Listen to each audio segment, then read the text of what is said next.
बात और स्पष्ट हो जाएगी।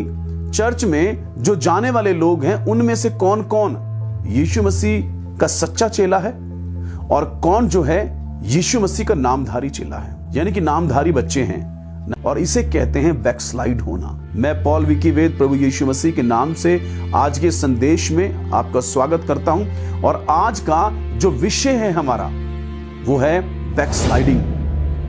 बैकस्लाइड हो जाना। ना तू गर्म है ना ठंडा है, इसीलिए मैं तुझे मैं मुंह से उगलने पर हूं। आपको संसार की बहुत बातों में और कामों में समझौता करने के लिए, संसार में वो जीने के लिए खुद को तैयार कर रहा है। अंत आ गया है। अंतिम समय में ये बातें होंगी, जो भूसी होगी वो दाने से अलग की जाएगी। नामधारी लोग सच्चे लोगों से अलग किए जाएंगे।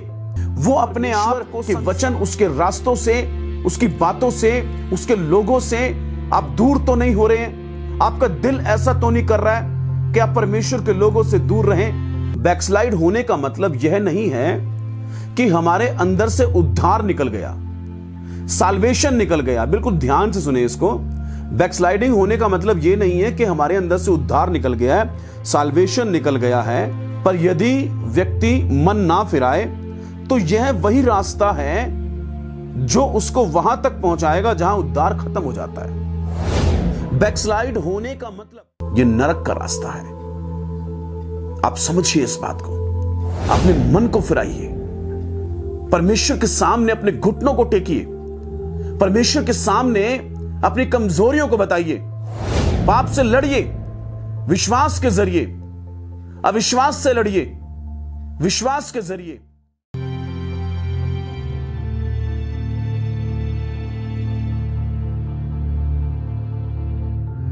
आगे बढ़ते हैं हम। इसलिए बाइबल स्पष्ट रूप से चेतावनी देती है, एक विश्वासी को एक मसीह होने के नाते अपने विश्वास की रखवाली करनी चाहिए। बाइबल स्पष्ट रूप से चेतावनी देती है कि एक विश्वासी को अपने विश्वास की रखवाली करनी चाहिए। विश्वास एक बहुत बड़ी एक आशीष है हमारी जिंदगी में। विश्वास के जरिए हमारा उद्धार हुआ। विश्वास के जरिए हमने पापों की क्षमा को पाया। विश्वास के जरिए हमने होली स्पिरिट को पाया, पवित्र आत्मा को पाया, पवित्र आत्मा को पाया। विश्वास के जरिए हमने अभिषेक को पाया। विश्वास के जरिए हमने बहुत कुछ पाया परमेश्वर से। और ये विश्वास कई बार हम इसकी रखवाली नहीं करते, कई बार हम इस पर ध्यान नहीं देते।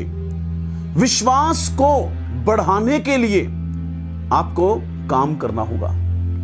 विश्वास के लिए जो विश्वास है, आपका जो विश्वास है, फेथ है, उसे पोषित करना होगा, उसे बढ़ाना होगा, उसकी रखवाली करनी होगी। कहीं ऐसा ना हो आपका विश्वास जो है शैतान आकर वो तोड़ दे, टूट जाए वो विश्वास। Praise the Lord. परमेश्वर के ऊपर विश्वास, trust in the Lord, wait for the Lord, ये चीजें आपके अंदर से ये जानी नहीं चाहिए। इसके लिए आपको, हम सभी को एक विश्वासी होने के नाते हमें चेतावनी दी गई है कि हमें इसकी रखवाली करनी है। क्या आप अपने विश्वास की रखवाली करते हैं? क्या आप चेक करते हैं अपने आप को कि आपका विश्वास जो है कमजोर पड़ रहा है? अगर कमजोर पड़ रहा है तो आप क्या कर रहे हैं? प्रैक्टिस कर रहे हैं उसको बढ़ाने की। आगे बढ़ता हूं मैं। हमें रखवाली करनी चाहिए विश्वास की, और संसार या शैतान के साथ समझौता नहीं करना है। हमें अपने विश्वास की रखवाली करनी है और शैतान के साथ हमें अपने विश्वास की रखवाली करनी है, और शैतान के साथ और संसार के साथ हमें समझौता नहीं करना है। कुछ भी हो जाए, हमें शैतान के साथ और संसार के साथ समझौता नहीं करना है। अगर हम समझौता कर लेंगे तो फिर हम में और संसार के लोगों में फर्क क्या है? हमें समझौता नहीं करना। मेरी बात को समझ रहे हैं आप? हमें समझौता नहीं करना है। हमें अपने विश्वास की रखवाली करनी है। हमें अपने विश्वास की रखवाली करनी है। हमें समझौता नहीं करना है, बल्कि हमें अपने अंदर विश्वास को हमें बनाकर रखना है, विश्वास को हमें अपने अंदर मजबूत करना है, स्ट्रॉन्ग करना है। दुख आए तो भी हम कहेंगे कि नहीं, प्रभु यीशु मसीह मेरे साथ हैं। कोई इंसान हो ना हो, कोई मनुष्य हो ना हो, दुनिया का कोई भी व्यक्ति या कुछ भी मेरे साथ ना हो, लेकिन यीशु मसीह मेरे साथ हैं। उन्होंने कहा है कि मैं तेरे साथ होऊंगा जब तू आग में होकर चलेगा, आग तुझे जला ना पाएगी। मैं तेरे साथ होऊंगा जब तू पानी में से होकर चलेगा, पानी तुझे डुबा ना पाएगा। मत डर, मैं तेरे साथ हूं। इधर उधर मत ताक, मैं तेरा परमेश्वर हूं। मैं तुझे दृढ़ करूंगा, मैं तुझे संभालूंगा, अपने दाहिने हाथ से मैं तुझे संभाले रहूंगा। तेरे दुश्मन जो हैं उनके मुंह काले होंगे। तू मत डर। एक मां अपने दूध पीते बच्चे को भूल सकती है, छोड़ सकती है, पर मैं तुझे कभी ना छोड़ूंगा, ना कभी त्यागूंगा। Hallelujah, praise the Lord. आपके अंदर विश्वास होना चाहिए। परीक्षाएं जब आती हैं तो आप कहें कुछ भी हो जाए, तो आप कहें कुछ भी हो जाए, मैं परमेश्वर के वचन के बाहर नहीं जाऊंगा, मैं परमेश्वर की इच्छा के बाहर नहीं जाऊंगा। मैं दुख में रह लूंगा, मैं भूखा रह लूंगा, मैं प्यासा रह लूंगा, लेकिन परमेश्वर के आत्मा के विरोध में कोई बात नहीं करूंगा। मैं परमेश्वर के जो लोग हैं उनके विरोध में कोई बात नहीं करूंगा। मैं कुड़कुड़ाऊंगा नहीं इस्राएलियों की तरह, मैं धोखा नहीं दूंगा हननिया और सफीरा की तरह। मैं परमेश्वर से ईमानदार रहूंगा, मैं परमेश्वर से वफादार रहूंगा। Hallelujah, praise the Lord. Yeshu Masih की जय हो।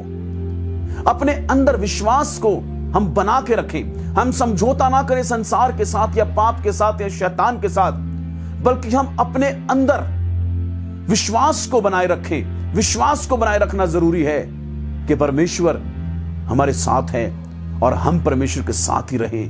हम परमेश्वर के साथ ही रहेंगे, चाहे कुछ भी हो जाए, हम समझौता नहीं करेंगे। Praise the Lord, hallelujah. हमें अपने अंदर विश्वास बनाए रखना है, हमें अपने अंदर विश्वास बनाए रखना है। और साथ ही साथ मैं यह भी बताना चाहता हूं कि अगर परमेश्वर हमारी ताड़ना करे, यह भी समझिए आप, अगर परमेश्वर हमारी ताड़ना करे तो हमें पश्चाताप करना चाहिए। कई बार परमेश्वर ताड़ना करता है, परमेश्वर डांटता है, ताड़ना देता है परमेश्वर, ताड़ना देते हैं परमेश्वर, लोग फिर भी मन नहीं फिराते। तब भी वो अपनी जिंदगी में वो व्यस्त रहते हैं, वो कुड़कुड़ाने लगते हैं, वो कहने लगते हैं ये हमारे साथ क्यों हो रहा है, ये कैसे हो रहा है, ये क्या हो रहा है। लेकिन जब परमेश्वर ताड़ना करे तब हमें मन फिराना, पश्चाताप करना जरूरी है कि प्रभु चाहता है कि हम हर बुराई से, हर पाप से, अविश्वास से हम अलग हो जाएं। मैं इसके लिए एक वचन पढ़ता हूं आपके लिए। व्यवस्था विवरण 8 अध्याय उसका 5 वचन क्या कहता है? फिर अपने मन में यह तो विचार कर कि जैसे कोई अपने बेटे को ताड़ना देता है, वैसे ही तेरा यहोवा तुझको ताड़ना देता है। अपने मन में यह विचार कर, यह सोच कि जैसे कोई अपने बेटे को ताड़ना देता है, वैसे ही तेरा परमेश्वर यहोवा तुझे ताड़ना देता है। व्यवस्था विवरण 8 अध्याय उसका 5 वचन। अगला वचन मैं पढ़ता हूं आपके लिए। इब्रानियों की पत्री 12 अध्याय, इब्रानियों की पत्री उसका 12 अध्याय 5 और 11 क्या कहता है? और तुम उस उपदेश को जो तुमको पुत्रों की नाई दिया जाता है तुम भूल गए हो। प्रभु की ताड़ना को हल्की बात ना जान। जब वह तुझे घुड़के तब हियाव ना छोड़। जब परमेश्वर हमें घुड़के, जब वह तुझे घुड़के तब हियाव ना छोड़। जब परमेश्वर घुड़के, जब परमेश्वर ताड़ना दे तो हमें हियाव नहीं छोड़। हियाव नहीं छोड़ना मतलब परमेश्वर जान से नहीं मारने के लिए आया है, परमेश्वर ताड़ना देने के लिए आया है ताकि हम मन फिराएं। उस समय हियाव ना छोड़ें, परमेश्वर से दूर ना हो और परमेश्वर से लिपटे और परमेश्वर के करीब आएं और परमेश्वर के पास आएं और कहें प्रभु मुझे माफ कर दीजिए, मुझे क्षमा कर दीजिए। पश्चाताप करें जब ताड़ना आए परमेश्वर की तरफ से, डांट आए परमेश्वर की तरफ से। मैं आगे आता हूं इसी वचन का 12 अध्याय इब्रानियों की पत्री और 12 अध्याय 5 से 11 का आगे पढ़ता हूं मैं। क्योंकि प्रभु जिससे प्रेम करता है उसकी ताड़ना भी करता है और जिसे पुत्र बना लेता है उसको वो कोड़े भी लगाता है। तुम दुख को ताड़ना समझकर सह लो। दुख, जो भी दुख या परीक्षा, जो दुख आते हैं उन्हें ताड़ना समझकर सह लो। परमेश्वर तुम्हें पुत्र जानकर तुम्हारे साथ बर्ताव करता है। वह कौन सा पुत्र है जिसकी ताड़ना पिता नहीं करता? कौन सा पुत्र है जिसकी ताड़ना नहीं होती, वो गलती करे और ताड़ना ना हो उसकी? यदि वह ताड़ना जिसके भागी सब होते हैं तुम्हारी नहीं हुई तो तुम पुत्र नहीं, तुम व्यभिचार की संतान ठहरे। मतलब कि कहने का मतलब है, बहुत से लोग ये चाहते हैं कि बस हमें प्यार प्यार प्यार और प्यार ही मिलता रहे। हालेलुया। वो गलती करे तो भी प्यार, वो अच्छा करे तो भी प्यार, बस प्यार आशीर्वाद नहीं। बाइबल कहती है जो पिता अपने पुत्र से मोहब्बत करता है उसकी ताड़ना भी करता है। अगर आपकी ताड़ना नहीं हुई तो आप पिता के पुत्र नहीं है, व्यभिचार की संतान है, बाइबल कहती है। दूसरा कोई व्यक्ति है, दूसरे बच्चों की जो पिता है वो ताड़ना नहीं करेगा किसी दूसरे के बच्चे की, वो अपने बच्चे की ताड़ना करेगा। और ताड़ना करने का, मारने का या ताड़ना करने का या डांटने का, फटकारने का उद्देश्य ये है कि बच्चा जो है वो मन फिराए, बच्चा जो है वो मन फिराए, अपने पापों से मन फिराए, अपने गुनाहों से मन फिराए, अपने गंदा जो जीवन है उसका, उससे मन फिराए, उन बातों से वो मन फिराए। यह है ताड़ना करने का परमेश्वर का उद्देश्य। इसीलिए चाहता है परमेश्वर ताड़ना करना, और कोई कारण नहीं है परमेश्वर का। समझ रहे हैं मेरी बात को? Hallelujah, praise the Lord. पश्चाताप करें उस समय। आगे बढ़ते हैं हम लोग अगली बात में। आगे हम आते हैं इसी वचन के इब्रानियों की पत्री के 12 अध्याय के। फिर जबकि हमारे शारीरिक पिता भी हमारी ताड़ना किया करते थे। मेरे पिता ने मेरी बहुत ताड़ना की है, मुझे बहुत ज्यादा मारा भी है, डांटा भी है। हमारे शारीरिक पिता हमारी ताड़ना वो करते थे। तो क्या आत्माओं के पिता के और भी अधीन ना रहें जिससे हम जीवित रहें? वे तो अपनी समझ के अनुसार थोड़े दिनों के लिए ताड़ना करते थे, पर यह तो हमारे लाभ के लिए करता है कि हम भी उसकी पवित्रता में भागी हो जाएं।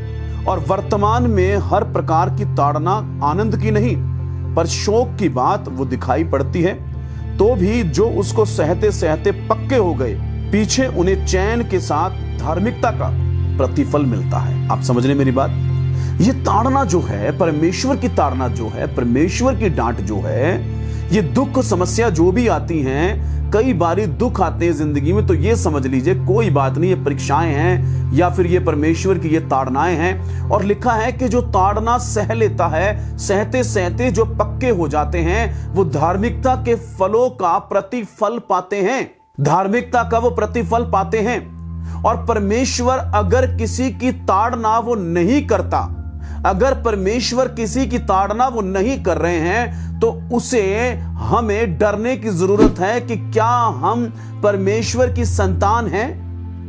क्या हम परमेश्वर के बच्चे हैं? क्या हम परमेश्वर के पुत्र हैं? क्योंकि पिता जो है वो सिर्फ और सिर्फ अपने बेटे की ताड़ना करेगा, अपने बच्चों को सुधारेगा। वैसे ही परमेश्वर भी जो उसका पुत्र है, जिसे वो मोहब्बत करते हैं, प्यार करते हैं, ज्यादा प्यार करते हैं, उसकी ताड़ना भी करते हैं।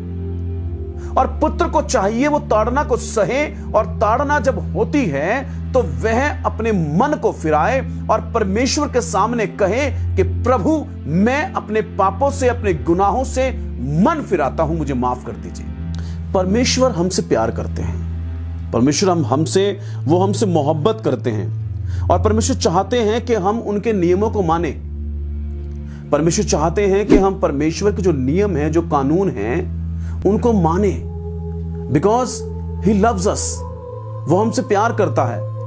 और वो जो नियम जब हम मानते हैं, उन नियमों को, उन कानूनों को मानने से हम परमेश्वर के अंदर हम जड़ पकड़ते हैं, और शैतान के लिए हम एक हथियार बन जाते हैं। यानी कि शैतान के अगेंस्ट में, शैतान को मारने के लिए हम एक हथियार बन जाते हैं।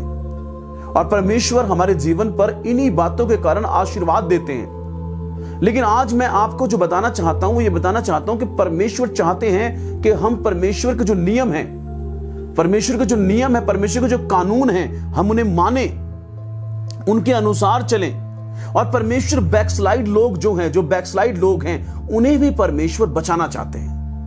ऐसा नहीं है बैकस्लाइड लोग जो हैं उनके लिए परमेश्वर की धारणा या विचारधारा जो है वो बुरी है। परमेश्वर चाहते हैं कि हर एक व्यक्ति, परमेश्वर चाहते हैं कि हर एक व्यक्ति बचाया जाए, हर एक व्यक्ति का उद्धार हो।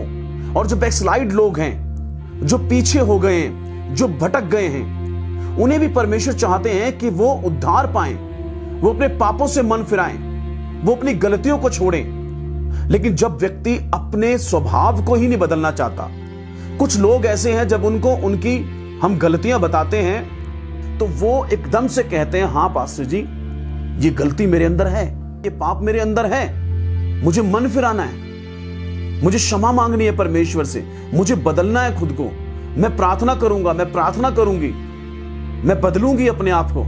लेकिन कुछ लोग ऐसे हैं जो हमेशा अपने स्वभाव को, अपने नेचर को, अपने गुस्से को, अपने मैं को ही ऊपर रखते हैं और वो ये कहते हैं कि हमें बदलने की जरूरत नहीं है, आप बदलो, लोग बदलेंगे, परमेश्वर के नियम बदलने होंगे, हम नहीं बदलेंगे। हम परमेश्वर के नियम को सिर्फ जबानी मानते हैं। हाँ, बातें हम बड़ी बड़ी करते हैं परमेश्वर की, बोलने के लिए हम कहते हैं परमेश्वर महान है, लेकिन वो महानता हमारे अंदर नजर नहीं आती। दो मिनट के अंदर, 2 सेकंड के अंदर हमारा गुस्सा जो है वो 7वें आसमान पर पहुंच जाता है। आखिर क्यों? ऐसा क्यों है? हम भूल जाते हैं कि परमेश्वर का वचन क्या कहता है, परमेश्वर का आत्मा क्या कहता है, जो नियम कानून है वो क्या कहते हैं। परमेश्वर नहीं चाहता कि कोई भी व्यक्ति बैकस्लाइड हो या बैकस्लाइड रहे, भटका हुआ रहे या पीछे रहे। लेकिन मनुष्य अगर मन ना बदले, अगर मनुष्य पश्चाताप ना करे तो उसका कुछ नहीं हो सकता, उसके लिए कुछ नहीं हो सकता। परमेश्वर की दया भी तब आती है जब हम अपने पापों को छोड़ते हैं, हम पश्चाताप करते हैं। आप समझ पा रहे हैं मेरी बात को? परमेश्वर हमसे प्यार करते हैं, वो बैकस्लाइड लोगों से भी प्यार करते हैं। और परमेश्वर की मोहब्बत हमेशा ये चाहती है कि हम उसके नियम, उसके कानूनों को हम माने, हम अपने जीवन में उन्हें अप्लाई करें।